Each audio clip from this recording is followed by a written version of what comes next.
Pernah nggak sih kamu merasa lelah, padahal secara fisik nggak ngapa-ngapain?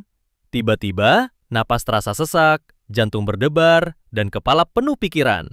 Bisa jadi itu bukan sekadar capek biasa, itu tubuhmu sedang bicara lewat stres.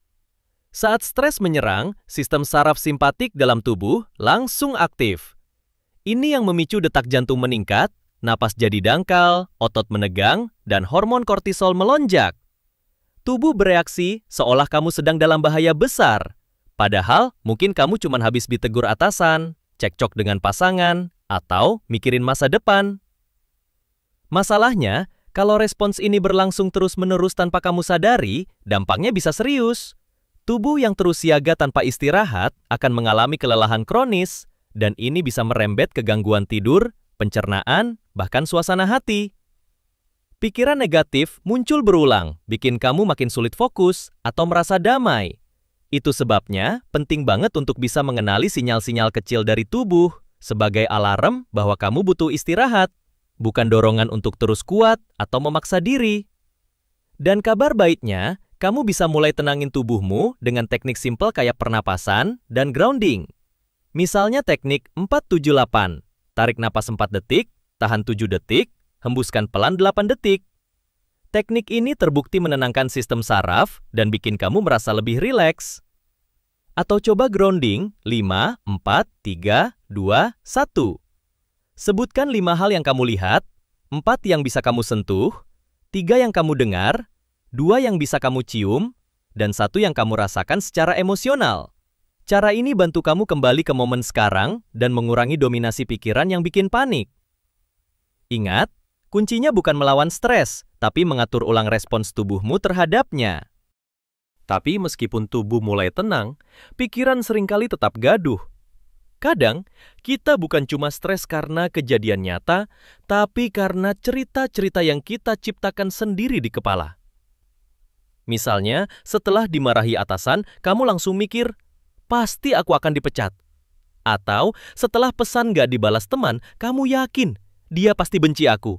Padahal belum tentu. Inilah jebakan pikiran negatif. Bukan berdasarkan fakta, tapi asumsi yang belum diuji kebenarannya.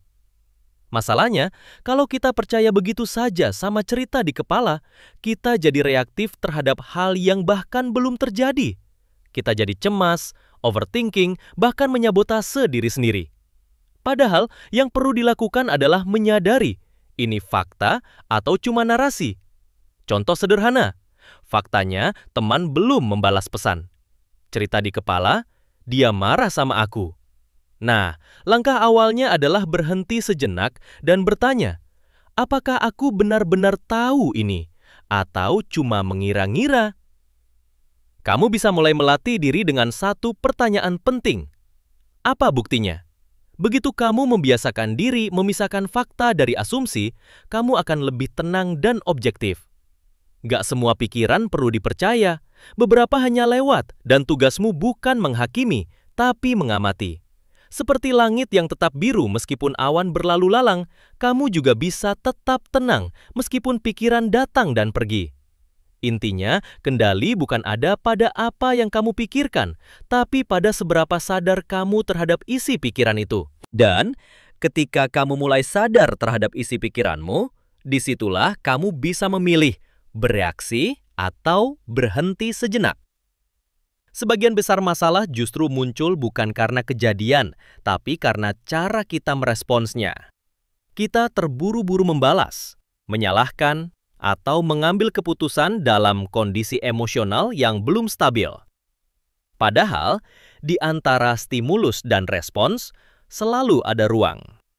Dan di ruang itulah kekuatan kita berada untuk memilih respons yang lebih bijak, bukan impulsif. Jeda mungkin terlihat sepele, tapi dampaknya luar biasa. Dengan memberi waktu beberapa detik untuk menarik napas dalam sebelum merespons, kamu memberi kesempatan pada otak rasional untuk kembali aktif. Kamu jadi bisa berpikir jernih, melihat sudut pandang lain, atau bahkan memutuskan untuk tidak bereaksi sama sekali. Dan itu bukan tanda kelemahan, justru bukti kedewasaan emosional. Kuncinya adalah latihan. Mulai dari hal kecil. Saat ada pesan yang bikin emosi, tahan dulu sebelum membalas. Saat ada komentar negatif, tarik napas dulu sebelum merespons. Semakin sering kamu melatih jeda ini, semakin besar ruang kendali yang kamu miliki atas dirimu sendiri. Dan itulah awal dari perubahan yang bukan hanya tenang di luar, tapi damai di dalam. Karena ketika kamu sudah mulai punya ruang untuk memilih respons, langkah selanjutnya adalah menentukan kemana energi itu diarahkan. Banyak dari kita kehabisan tenaga karena sibuk mengkhawatirkan hal-hal yang sebenarnya di luar kendali. Omongan orang, masa lalu, atau kemungkinan terburuk yang bahkan belum tentu terjadi. Padahal, energi kita jauh lebih berguna jika dipakai untuk hal-hal yang benar-benar bisa kita atur. Fokus pada hal yang bisa kamu kontrol adalah bentuk kelegaan terbesar dalam hidup yang serba penuh ketidakpastian. Kamu nggak bisa mengendalikan ucapan orang, tapi kamu bisa mengatur bagaimana kamu merespons. Kamu nggak bisa mengubah masa lalu, tapi kamu bisa belajar darinya dan memperbaiki langkah ke depan. Saat kamu mulai membedakan mana yang bisa dikendalikan dan mana yang tidak, hidup terasa lebih ringan karena kamu berhenti melawan arus yang sia-sia. Latih diri untuk bertanya setiap kali merasa cemas atau kesal, apa yang bisa aku lakukan sekarang? Kalau jawabannya adalah sesuatu yang konkret dan dalam kendalimu, lakukan. Tapi kalau ternyata kamu nggak bisa berbuat apa-apa, belajarlah untuk melepas. Karena semakin kamu fokus pada yang bisa kamu kontrol, semakin besar rasa percaya dirimu, dan semakin kecil kekuasaan. Dan dari situlah kamu mulai membangun hubungan yang lebih sehat dengan dirimu sendiri melalui refleksi. Setelah kamu tahu apa yang bisa kamu kendalikan, langkah berikutnya adalah melihat ke dalam dan bertanya, apa yang sedang aku pelajari dari semua ini? Refleksi bukan sekedar mengingat kejadian, tapi memahami pola. Kenapa kamu terus bereaksi dengan cara yang sama? Kenapa kamu rentan terhadap situasi tertentu? Dan apa yang sebenarnya kamu butuhkan? Kebiasaan untuk rutin melakukan refleksi diri akan membuatmu lebih peka terhadap emosi, tindakan, dan pilihan yang kamu buat setiap hari. Ini seperti bercermin, tapi bukan untuk mencari kesalahan, melainkan untuk mengenali perkembangan. Apakah kamu sudah lebih sabar dari kemarin? Apakah kamu mulai berhenti menyalahkan orang lain dan lebih jujur terhadap dirimu sendiri? Pertanyaan-pertanyaan ini bisa jadi kompas untuk menavigasi hidup yang lebih sadar. Kamu nggak perlu meditasi berjam-jam atau menulis jurnal setiap hari. Cukup luangkan 5 menit di malam hari untuk merenung. Apa yang membuatmu bangga hari ini? Apa yang bisa kamu lakukan lebih baik besok?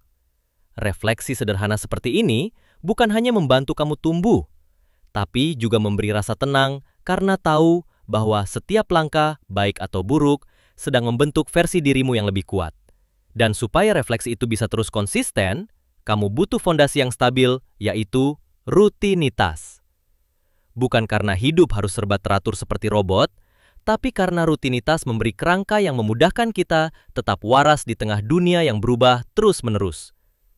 Ketika kamu punya waktu bangun yang tetap, kegiatan pagi yang menenangkan, dan jam tidur yang konsisten, otakmu merasa aman. Dan rasa aman itu jadi pondasi yang penting buat berkembang.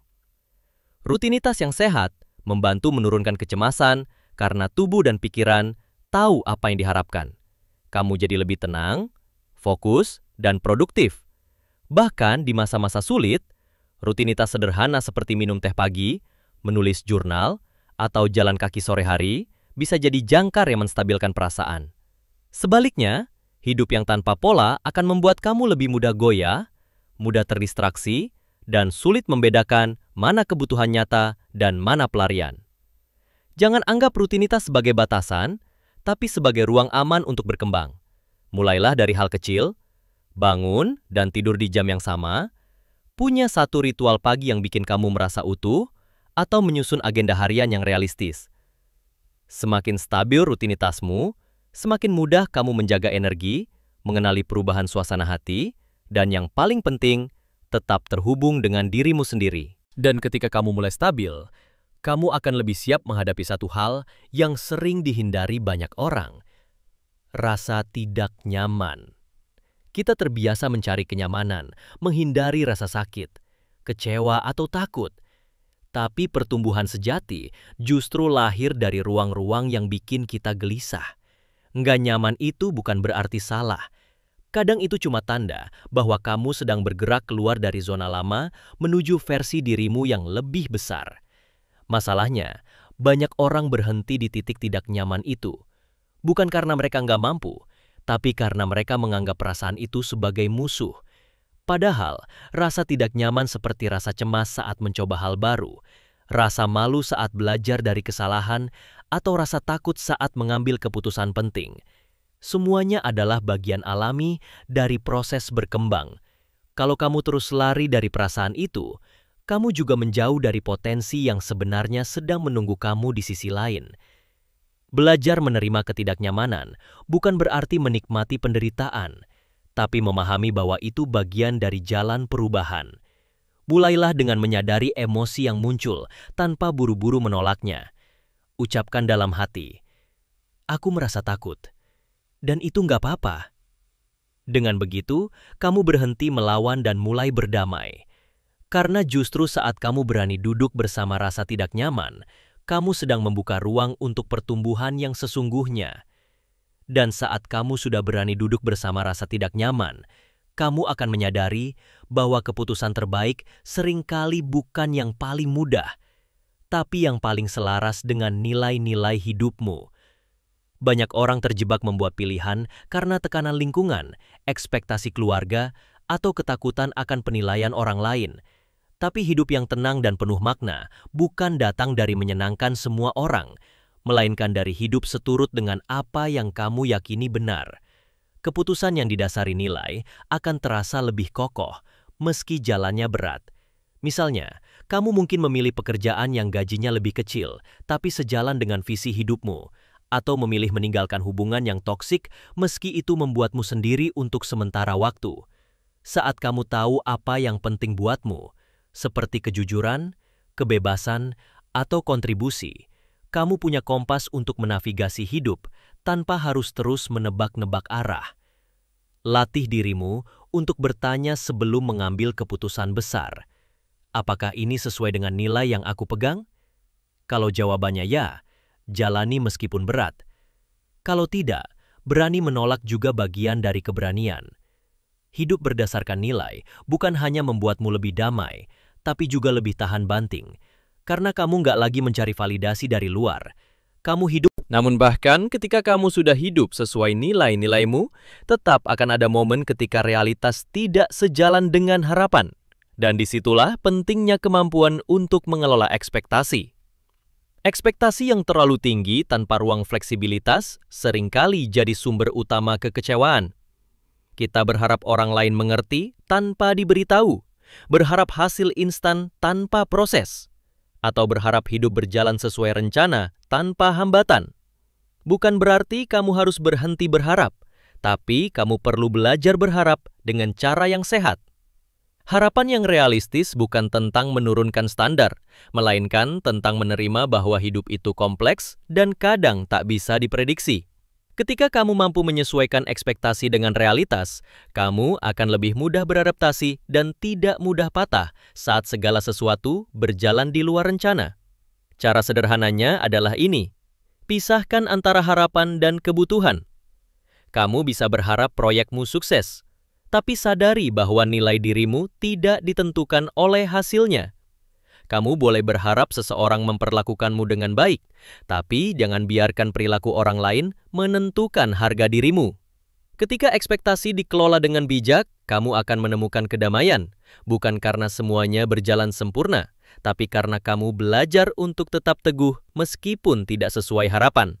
Dan salah satu cara terbaik untuk menjaga diri agar tetap teguh di tengah ekspektasi yang sering tak sesuai itu adalah dengan membangun batasan. Banyak orang mengira batasan itu egois, padahal justru sebaliknya. Batasan adalah bentuk tanggung jawab terhadap diri sendiri dan orang lain. Tanpa batasan, kamu akan terus-menerus mengorbankan energi, waktu, dan emosimu demi menyenangkan semua orang, sampai akhirnya kamu sendiri yang kehabisan.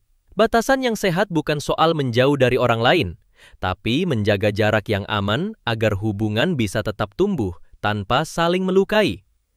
Misalnya, belajar bilang tidak tanpa merasa bersalah, menetapkan waktu istirahat dari pekerjaan tanpa harus merasa produktif terus-menerus, atau memberi ruang dalam hubungan agar kamu bisa tetap menjadi diri sendiri.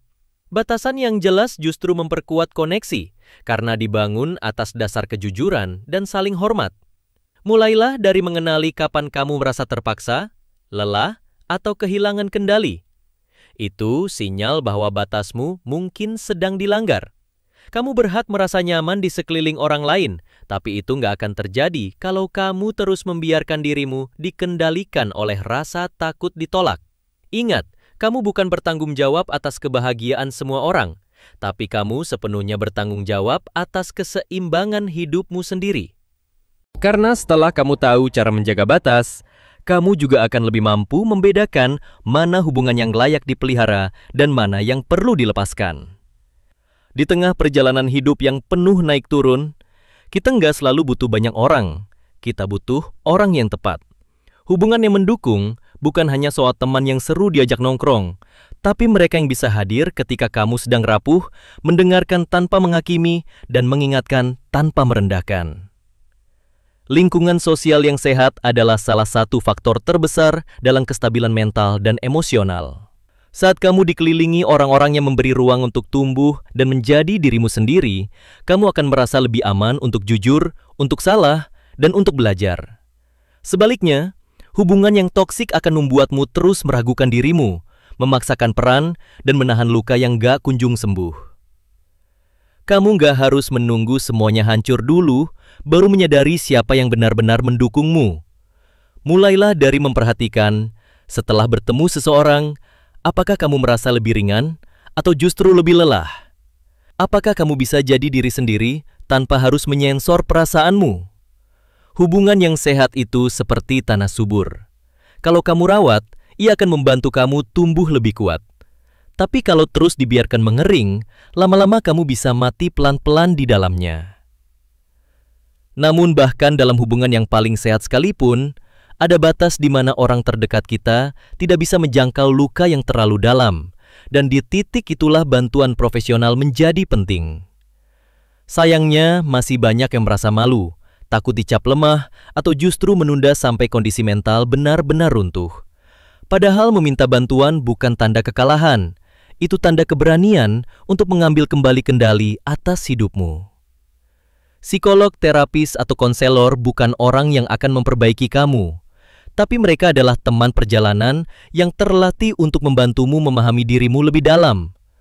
Mereka memberi ruang aman untuk bicara tanpa takut dihakimi, dan membantu mengurai simpul pikiran yang mungkin selama ini kamu pendam sendiri. Dan percayalah, kamu gak harus menunggu sampai semuanya parah dulu baru berhak untuk dibantu. Jadi jika kamu merasa lelah terus-menerus, kehilangan semangat, atau hanya ingin dimengerti, jangan ragu untuk mencari bantuan profesional. Sama seperti kita pergi ke dokter saat tubuh sakit, mental pun butuh dirawat dengan serius. Karena hidup ini terlalu berharga untuk dijalani sendirian dalam diam. Kamu pantas untuk pulih, tumbuh, dan menemukan versi dirimu yang lebih utuh dengan dukungan yang tepat.